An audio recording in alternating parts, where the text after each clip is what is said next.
here for the tour. I'll just give you a quick background. Everybody always wants to know, how did you get a show? That's a little bit like when you walk out. Every male here is over 50. You've had a colonoscopy, right? Negative. You haven't had one? Oh, we got something special for you then, my friend. Awesome. All right, so imagine walking out of your doctor, you just had a colonoscopy, and they went, wow, how did you get a colonoscopy? You're like, wow, I don't think you quite understand. So that's what it's like having a TV show, is a little bit like a colonoscopy.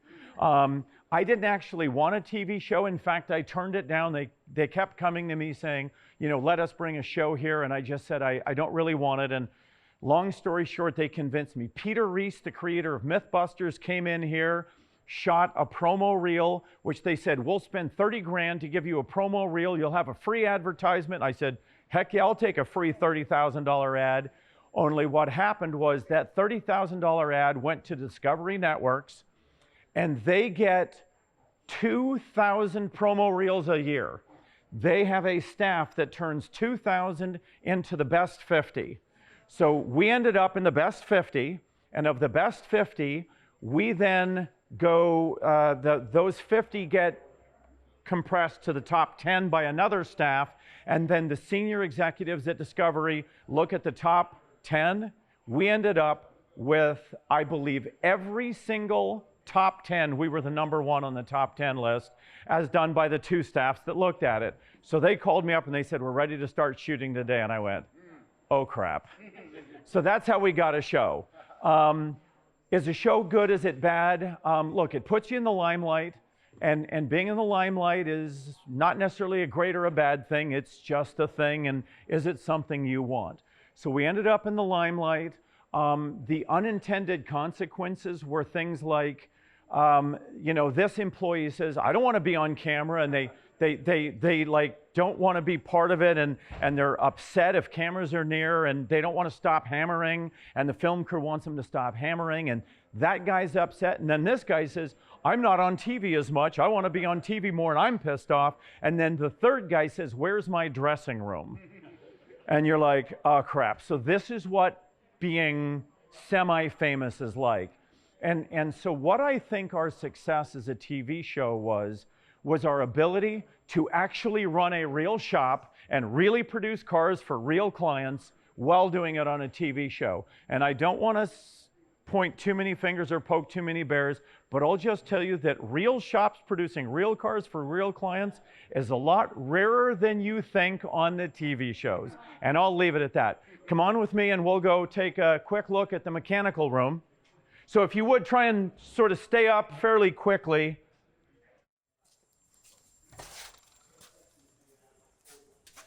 So obviously we're closed today, so you're not going to see all the folks. Yeah, I got it. Okay, thank you. So, you're going to see sort of an interesting mix of cars, but mostly what you've got in here is the muscle car era. And there's a reason for the muscle car era. By a show of hands, how many guys are car fans? Okay, that's how many women are car? Okay. So pretty much just about everyone here says that there's some level of a car fan. Now, how many of you wanted a car in high school that you couldn't have? Excuse me. Okay. I wanted a Camaro in high school. I didn't get a Camaro in high school. My dad said, figure it out on your own and buy whatever you can afford. And quite honestly, I was glad for that. So I didn't get my dream car. So my problem was, after I graduated high school and got a job, how do I now get my high school dream car, which was a '67 Camaro? And that's sort of what you're seeing here. Most every car in here is either a family heirloom or the desire of someone who finished high school and never got that unattainable Eleanor, the girl. I mean, look, this isn't a car for this family. This is a member of their family. This is not a member of his family. It was the girl he chased in high school and couldn't have. Okay, and that's what my '67 Camaro is to me. So that's why you see cars like '63 Corvettes, '69 Chevelles, and this is an interesting case. This car has been in the family since the day it was brand new. And when it first came into the shop, I looked at it and I was really unsure why the guy wanted to spend money. And I said, are you sure you want to put money into a 1962 Dynamic 88 station wagon? Because the reality is the retail value of this car just isn't high. He said, Dan, I'm willing to put 100 grand into it. And by the way, that's without restoring it. That's just getting the, and I went, okay, so you're really serious about your love for this car. So as a result, the man has been wonderful to work with. And just one small example, the radiator.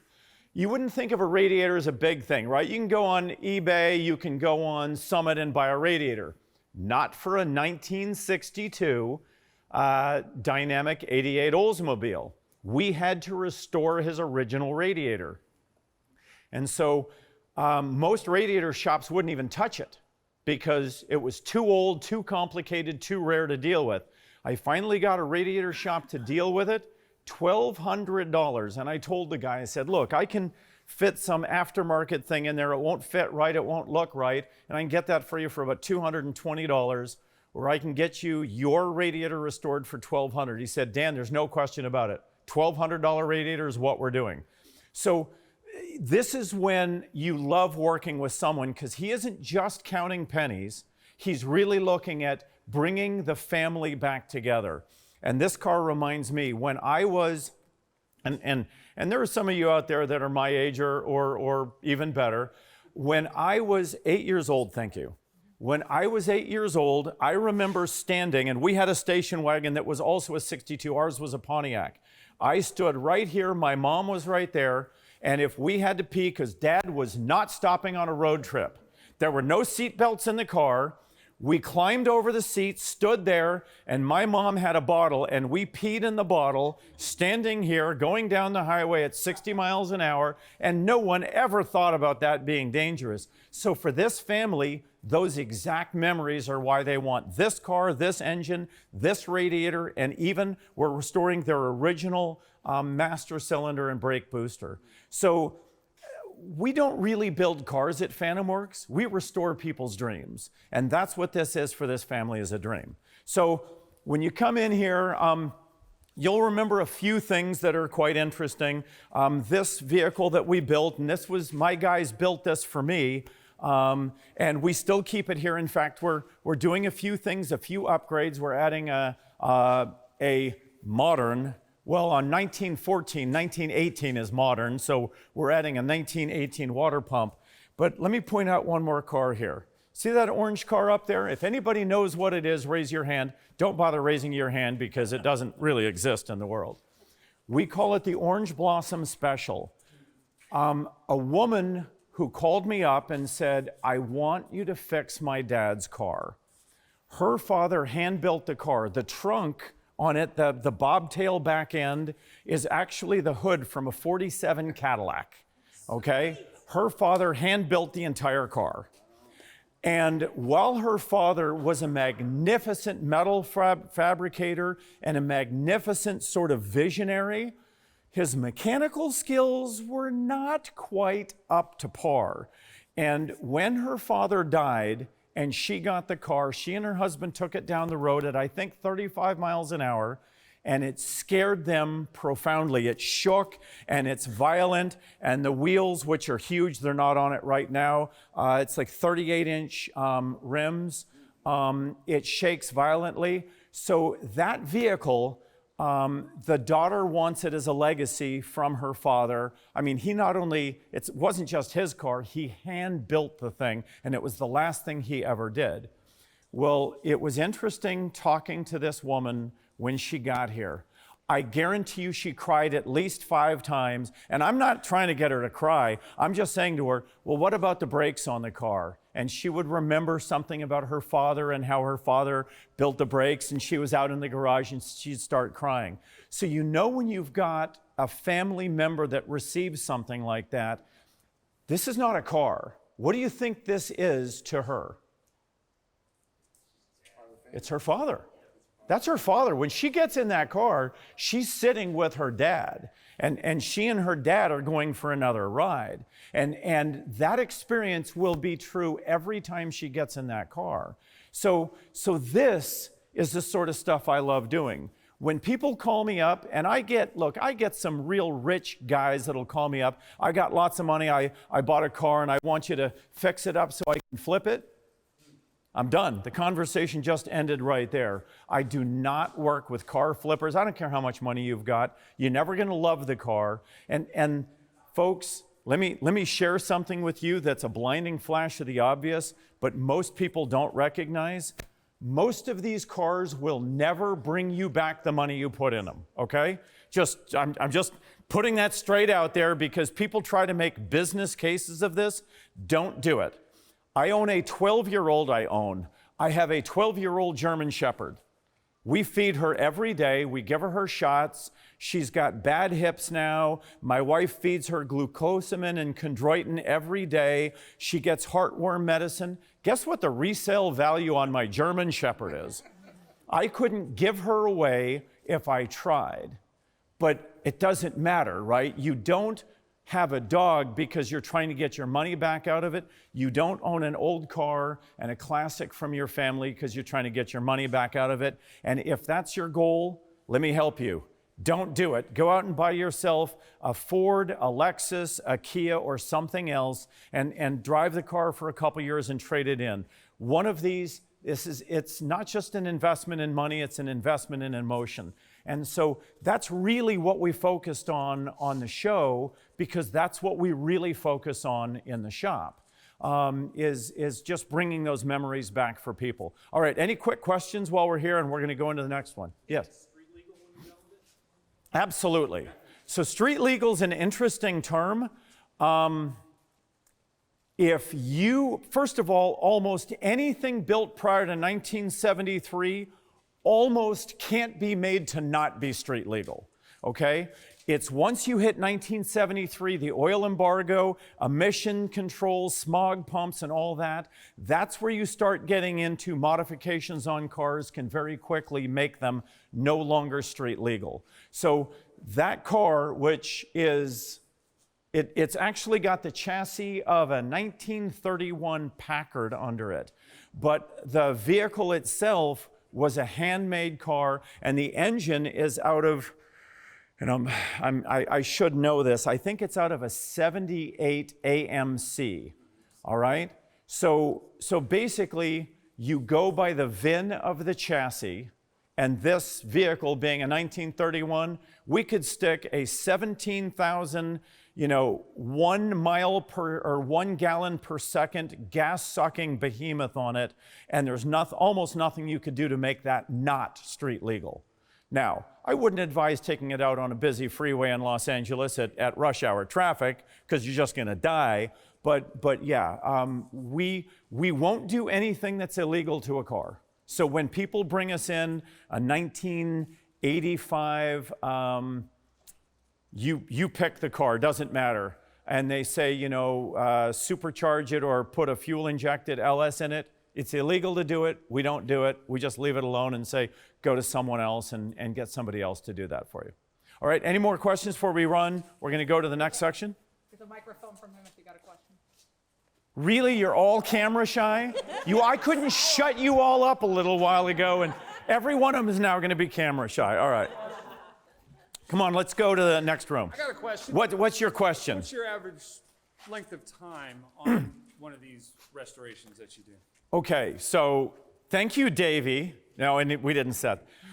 So the average length of time on building a car, if it is in fact a full restoration, which is where you strip it down to raw metal, you blow it into we average 3,000 separate parts that we'll blow a car into, and then restore each one of those parts and put it back together. That's about 2 years. And that was pre-COVID. Now it's a little bit longer. I actually prefer not to do those projects anymore. Here's what I love about this Chevelle right here. Notice it's painted. It looks pretty nice. But what the man doesn't like about it is He's got a really nasty big block in it that gets 8 miles to the gallon. It's got only like 6 inches of mercury in the engine. He has no brakes, so it barely starts. When it does start, it overheats. And, you know, he has to fill it up with gas every 60 miles. It makes it a pretty undrivable car. So this car is getting a set of high-performance brakes on it. We'll put an electric brake system with 13-inch rotors on it. We're going to put an overdrive transmission. We're going to put a 411 posi in it with a 500 horse LS3. This car will get you 28 miles per gallon running down the road, start every time, and do burnouts that will make the baddest muscle car from the 60s look lethargic. So you get the best of everything. This car will turn, depending on parts availability and what he wants, we'll turn this car in 4 to 6 months. So that's why I like doing these projects, because people get it back in the same year. They're still in love with your car. When you have a car for 3 years, things change. People's families, they have babies, kids graduate from college, uncles die, things happen. And so building cars over 3 years is a dangerous concept. Turning a car in 4 to 6 months, everybody's always happy. And by the way, I learned a good rule of thumb. If you can keep a project from between 50 to 100,000, which I know is a lot of money, right? But if you can keep a project to 50 to 100 grand, everyone is happy. When it goes 100 to 200, 50% become very unhappy. If it ever breaks 200, 99% of the people are pissed off, even if they agree to it ahead of time. So that's why I really love these 50 to 100 projects. You turn them fast. People are driving them in the same season. They haven't forgotten why they love the car, and they get a car back that feels like the car they always wanted. This car with an LS, I could guarantee you we could do the Pepsi challenge and scare the living heck out of every person in this room with this car when it's got the LS in it. So let's go on to the next room. Thanks, Dan. Yeah, thank you.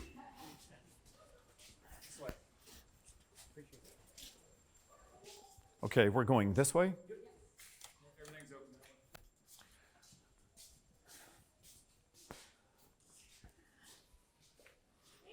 Oh, hello, hello.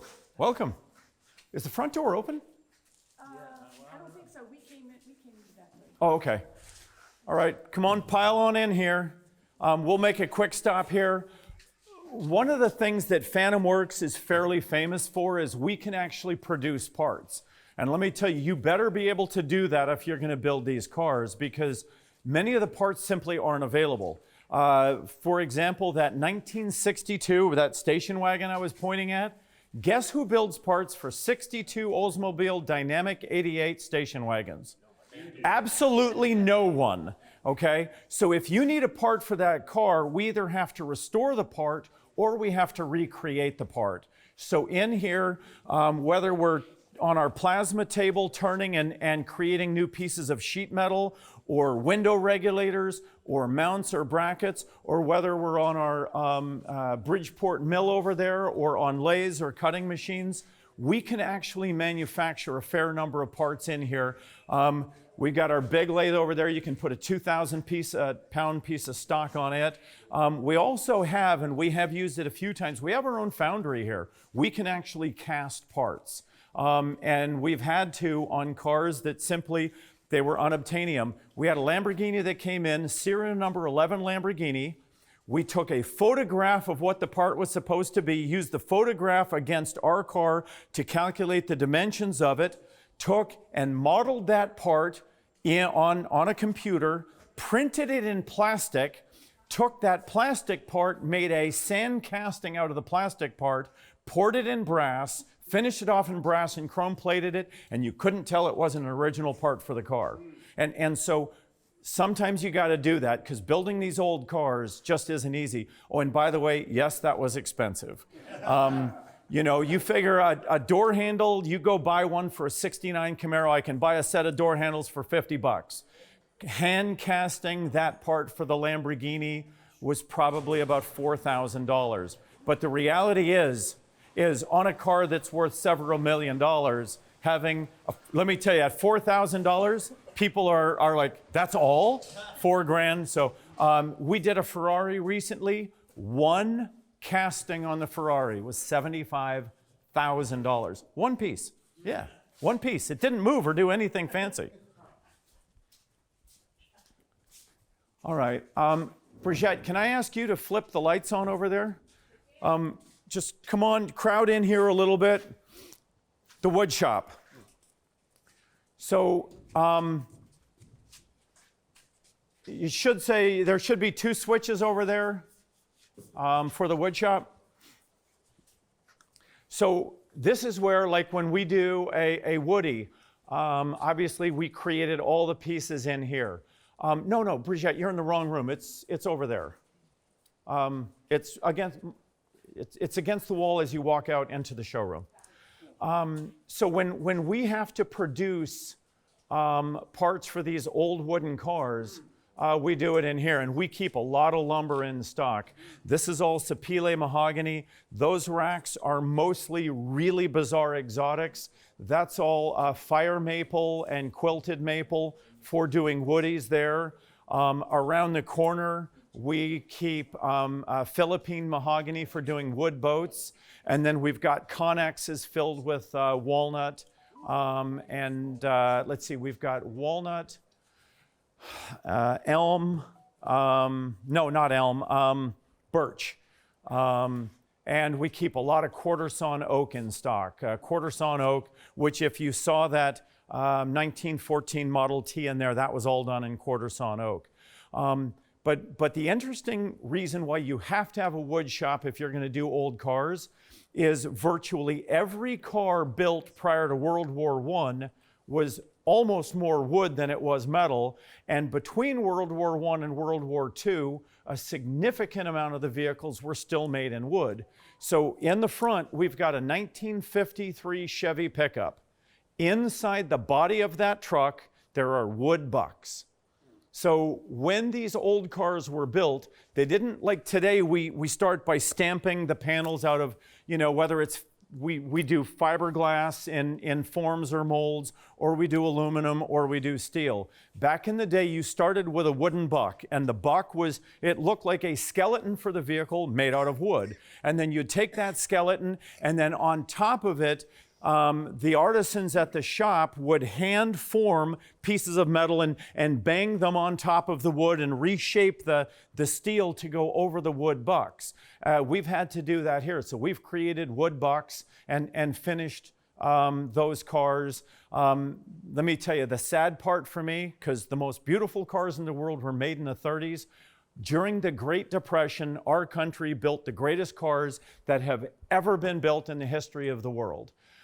Sadly, most of the men and women that loved those cars and collected those cars, I mean, think about it, the 1930s happened almost 100 years ago. So they've aged out. So as a result, we don't do nearly as many cars from the 30s that we were doing even just 20 years ago.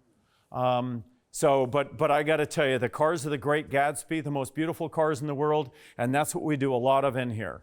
So, and if you've seen when we built the boats get built in here, Chris Crafts and hydroplanes and things like that. So we do all of that in here. And many of these tools, in fact, almost all of these tools, like this little jewel here, which is one of our newer woodworking tools, that's a 1937. So most of our wood tools date from the 1800s to the like the newest one of all, that big sander over there, that's a 1941.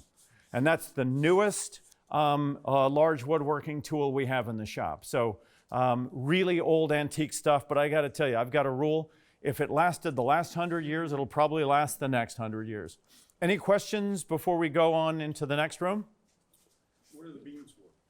Oh, these are, all right, so this is actually part of the Easy Home Steading Company.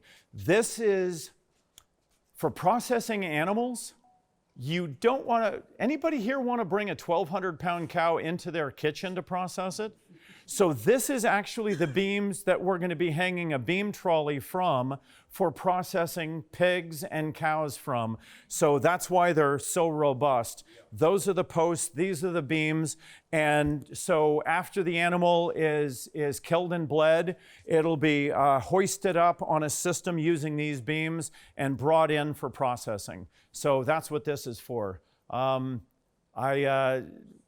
For those of you who haven't processed an animal, it's a quite interesting experience, and it's amazing the stuff you learn along the way. I made, for the first time in my life, sausage. I stuffed sausage with an 1860 sausage press.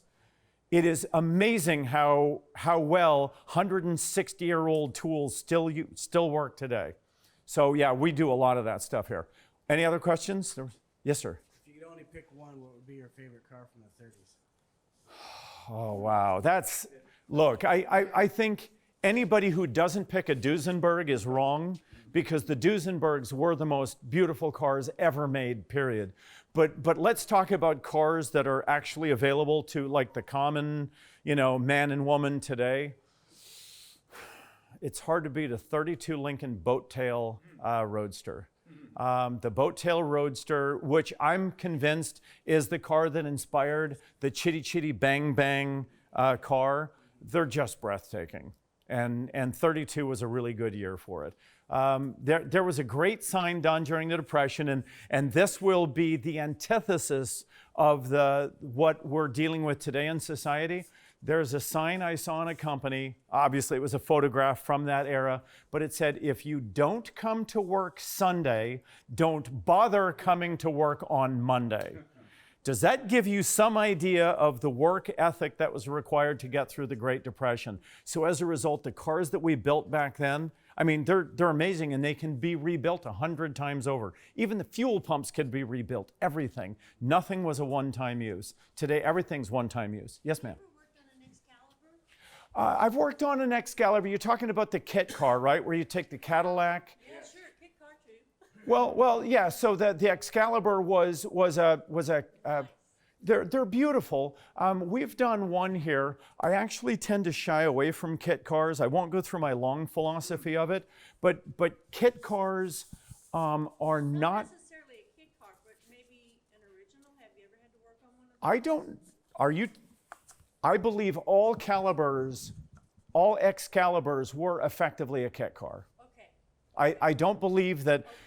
So I think there was a company that was doing the mods, but it was still a level of kit car. Now, if I'm wrong, if somebody knows something out there that I don't, I'm pretty sure that they were all modifications of existing cars. And if you're watching the live stream of the tour. Yeah. If anybody on the live stream knows, was there ever a factory-produced Excalibur? I'd love to know, because I don't believe there was.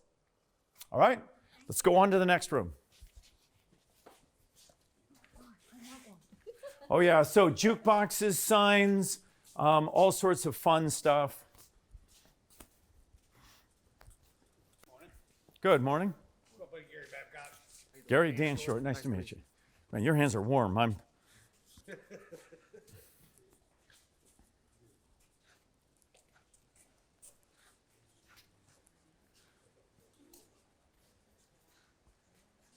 So come on, just keep piling in. Let those others in through if you don't mind.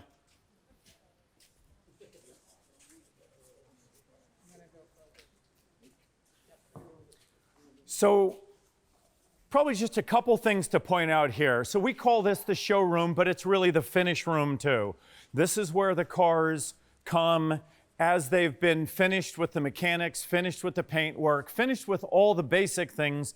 They come here to get the glass, the window regulators, the trim, the wiring harnesses, all that gets put in them up front here.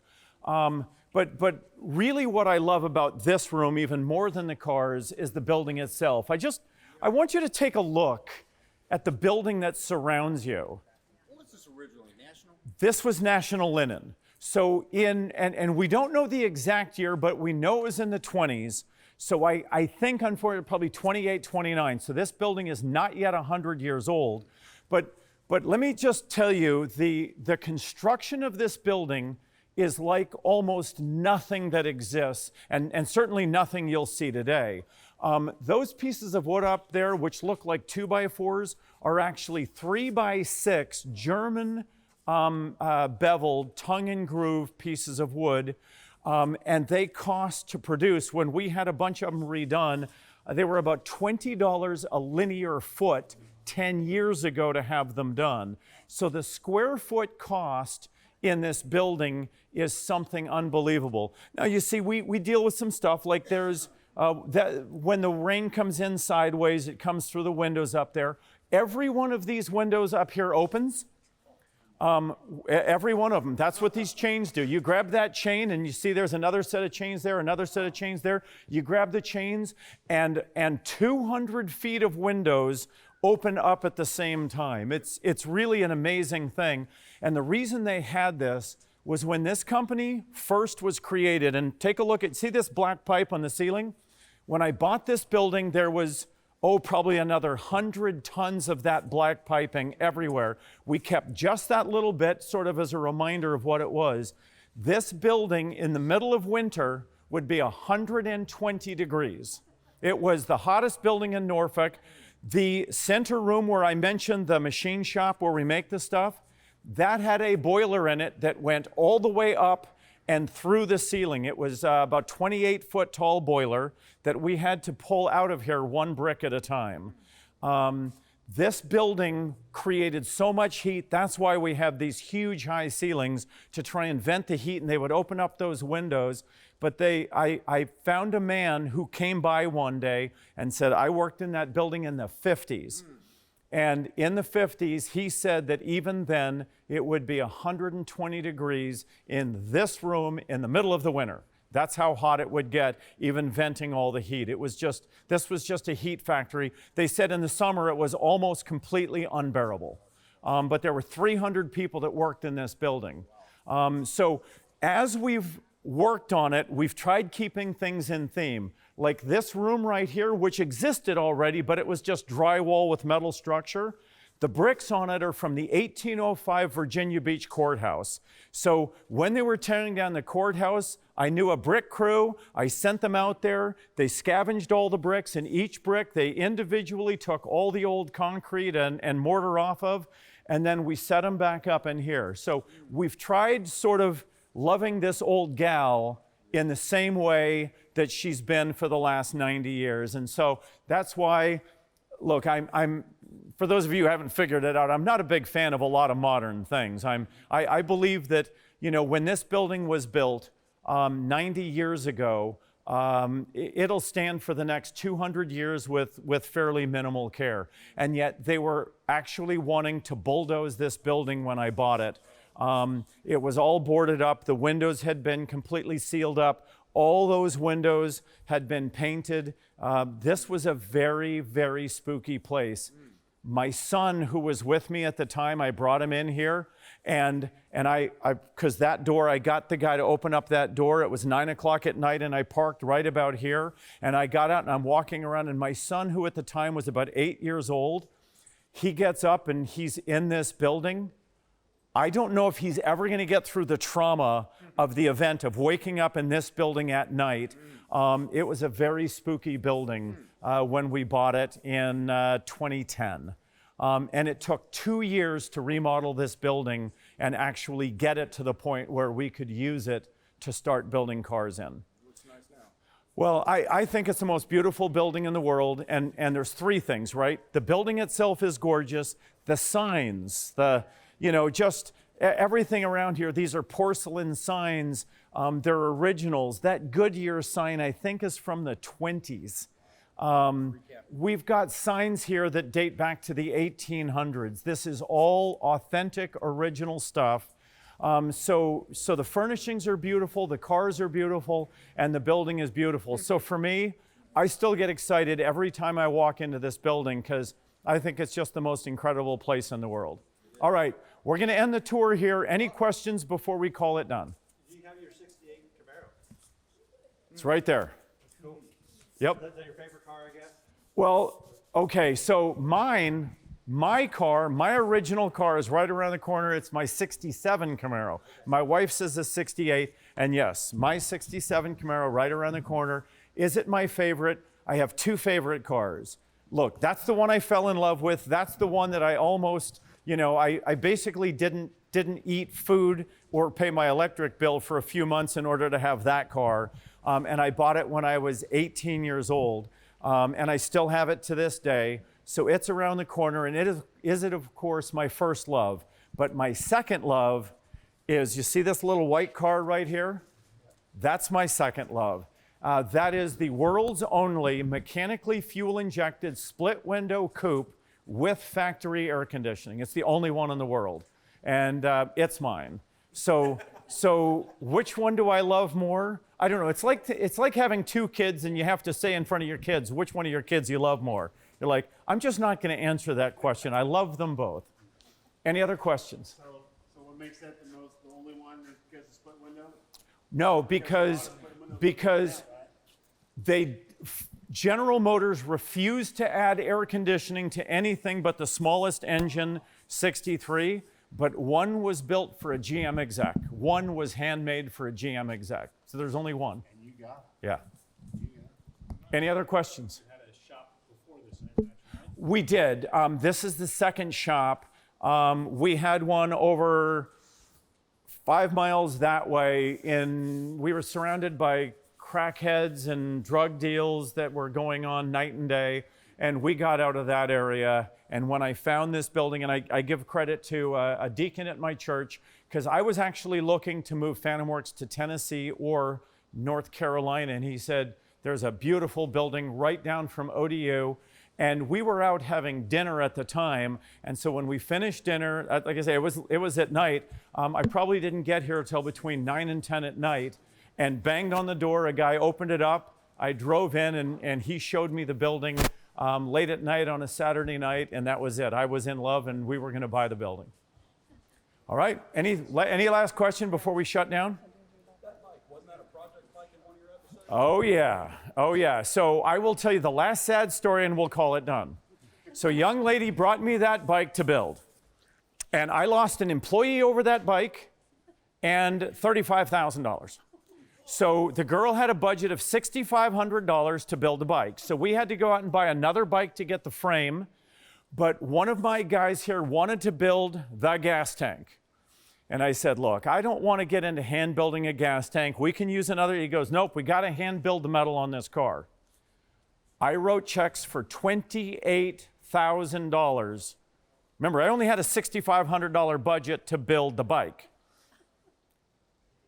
We spent $28,000 making the metal parts on that because my guy just wasn't happy and kept building it and building it and building it. And I finally said, you got to stop. He got so angry, he quit. I'm sitting on a $28,000 set of metal tins on a one-off bike, and the client never paid me 1 penny for the bike. So I lost so we had already spent about $7,000 for all of the other stuff, 28 grand in the metalwork, and I got paid $0.00. So that is a testimony to Dan Short's stupidity. Yep, that's what that is. Is it for sale? I don't even have a title for, I guess I can get a mechanic's lien for it. It's a cool bike. It's sort of a Mad Max theme bike. But yeah, that I keep around just to remind me of not doing stupid things as often as I want to. Because there is a saying in this business, how do you make $1 million building classic cars? Anybody know? Start with 2 million. That's how you make $1 million. And that's an example of exactly how you turn 2 million into 1. You build things like that and lose money. All right, so with that, we're going to stop the tour here.